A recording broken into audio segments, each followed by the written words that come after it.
샬롬, 하나님의 귀한 자녀 여러분. 삶의 여정 속에서 때로는 이해할 수 없는 어려움과 마주하며 나는 하나님을 믿는데 여전히 힘들까? 라는 질문을 던져본 적 있으신가요? 분명히 성경은 우리가 새로운 피조물이 되었다고 말하는데 왜 내 삶은 크게 변하지 않는 것처럼 느껴질까요? 오늘 우리는 바로 그 깊은 질문에 대한 답을 찾아가는 여정을 떠나려 합니다. 우리의 존재를 이루는 영과 혼 그리고 육의 비밀을 통해 하나님께서 이미 우리 안에 심어두신 놀라운 능력을 어떻게 발견하고 풀어놓을 수 있는지 함께 나누고자 합니다. 본격적인 시작에 앞서 이 귀한 나눔이 더 많은 영혼들에게 다 위로와 힘이 될 수 있도록 여러분의 손길을 모아주시길 부탁드립니다. 지금 누르시는 구독과 좋아요는 단순히 숫자를 넘어 하나님의 은혜와 진리의 말씀을 널리 전하는 귀한 선교의 도구가 됩니다.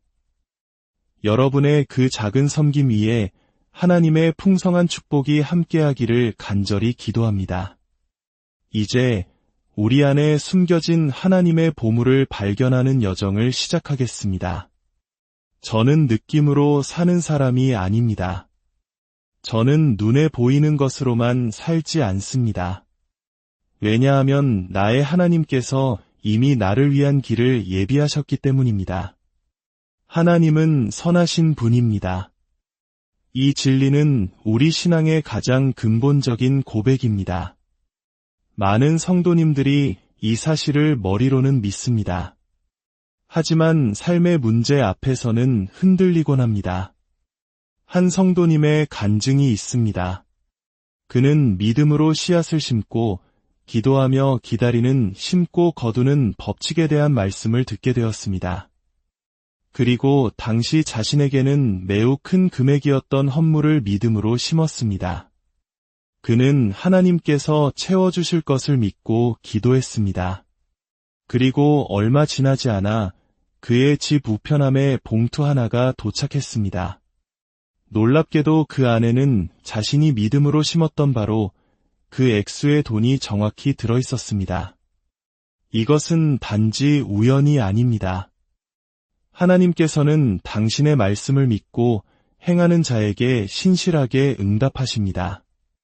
마가복음 11장 22절에서 24절의 말씀처럼 하나님을 향한 믿음을 가지고 산과 같은 문제에게 명하고 의심하지 않을 때 우리는 하나님의 능력을 경험하게 됩니다. 하지만 바로 이 지점에서 많은 그리스도인들이 어려움을 겪습니다. 그들은 하나님의 전능하심을 의심하지 않습니다. 기적이 일어날 수 있다는 것도 믿습니다. 그러나 정작 나에게 그 믿음이 충분한지에 대해서는 의심합니다. 하나님, 제게 더 큰 믿음을 주세요. 저를 만져주세요. 라며 끊임없이 구하지만 늘 부족하다고 느낍니다. 예를 들어 어떤 기도회에서 인도자가 하나님께서 이 자리에서 죽은 자를 살리실 것을 믿으십니까? 라고 묻는다면 아마 대부분의 사람들이 손을 들 것입니다. 그들은 하나님이 하실 수 있다는 것을 믿습니다. 또 제가 기도하면 그 일이 일어날 것을 믿으십니까? 라고 물어도 많은 이들이 동의할 것입니다. 하지만 만약 인도자가 이렇게 말한다면 어떨까요? 좋습니다. 그렇다면 당신이 이리로 올라와서 직접 기도하십시오. 바로 그 순간 사람들의 기대는 두려움으로 변하고 흥분은 걱정으로 바뀝니다. 그들은 하나님을 의심한 것이 아닙니다.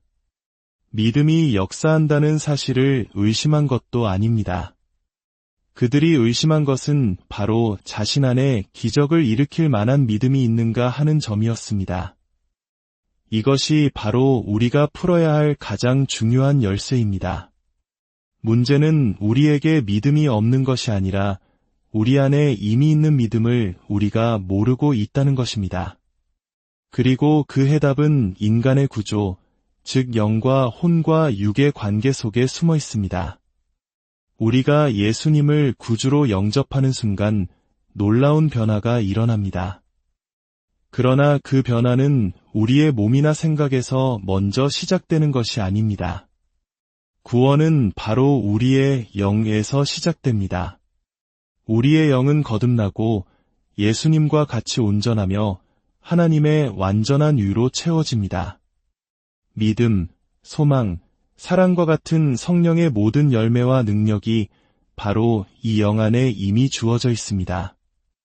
우리는 유일하신 성령님을 받았고 당신이 받은 성령님은 제가 받은 성령님과 동일한 살아계신 하나님의 영입니다.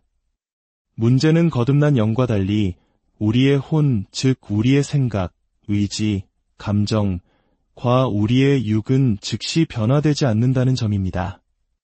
우리의 혼은 여전히 세상의 방식대로 생각하고 과거의 상처에 얽매여 있으며 육체는 여전히 연약함과 욕망을 느낍니다. 따라서 우리의 신앙생활은 믿음을 얻기 위해 애쓰는 과정이 아닙니다. 오히려 이미 우리 영 안에 충만하게 주어진 하나님의 생명과 능력이 우리의 혼과 육을 통해 흘러나오도록 길을 내어주는 과정입니다. 그 흐름을 가로막는 가장 큰 장애물이 바로 불신앙입니다. 마태복음 17장에는 귀신 들린 아이를 고치지 못하는 제자들의 이야기가 나옵니다.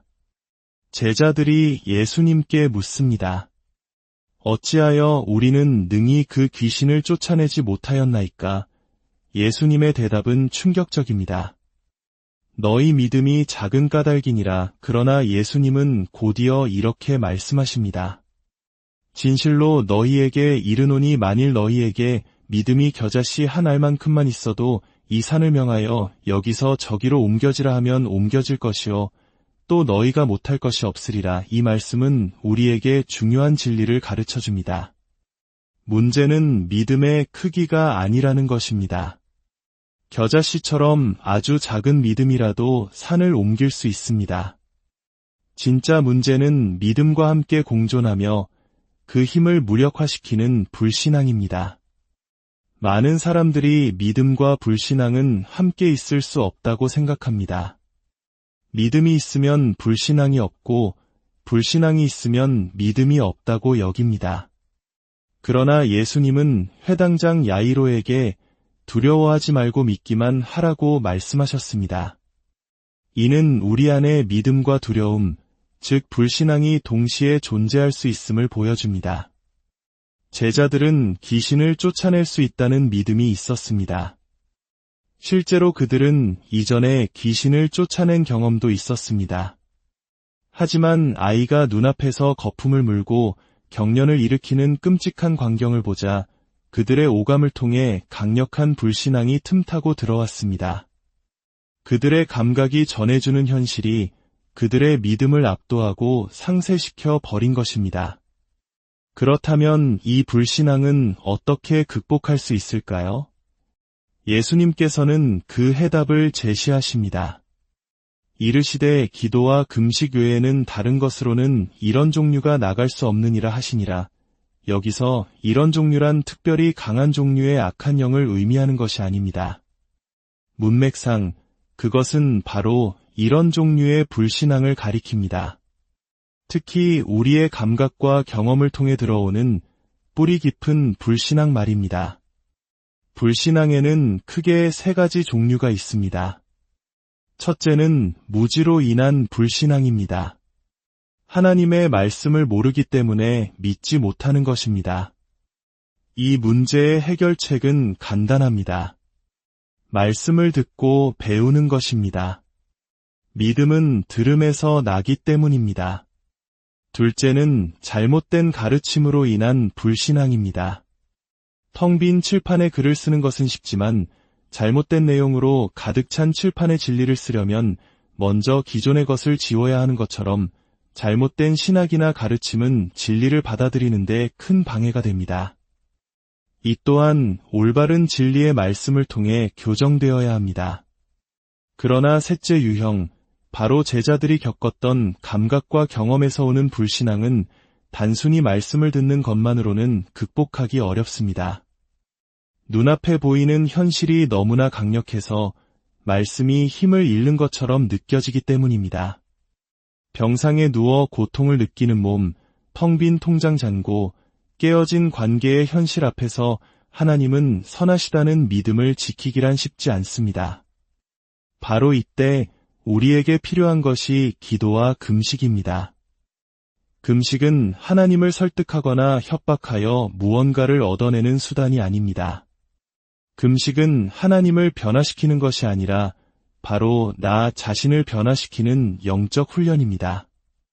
우리가 음식을 끊을 때 우리의 육체는 소리칩니다. 먹을 것을 다오. 그러나 우리가 그 요구를 거부하고 영이신 하나님께 집중할 때 놀라운 일이 일어납니다. 우리의 육신은 잠잠해지고 우리의 혼은 영의 다스림 아래 복종하게 됩니다. 기도는 보이지 않는 하나님과 대화하는 행위입니다. 금식은 육체의 감각을 부인하는 행위입니다. 이 두 가지를 통해 우리는 자연적인 영역을 넘어서 항상 우리 주위에 존재하지만 우리가 인식하지 못했던 영적인 영역에 눈을 뜨게 됩니다. 마치 엘리사의 사환이 눈이 열려 불말과 불병거가 산에 가득한 것을 보았던 것처럼 말입니다. 그 영적 실제는 그의 눈이 열리기 전에도 이미 그곳에 있었습니다. 사랑하는 성도 여러분, 이 진리를 깨달을 때 우리의 신앙은 완전히 새로운 차원으로 들어서게 됩니다.